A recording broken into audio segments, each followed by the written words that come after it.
જ્યારે મેં છેલ્લી વાર મૂકવા ગયો ત્યારે મારા મનમાં કંઈક આવું, જાવા દઉં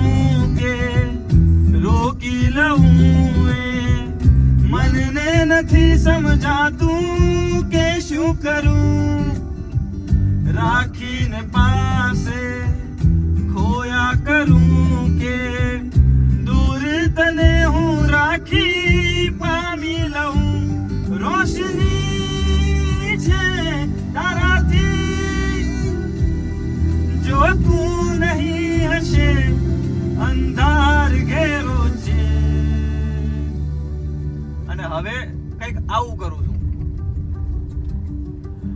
ભૂલેલા કિસ્સાઓમાં મને મળજે, ફાટેલા કિસ્સામાંથી મને મળજે, વાદળની પાર તું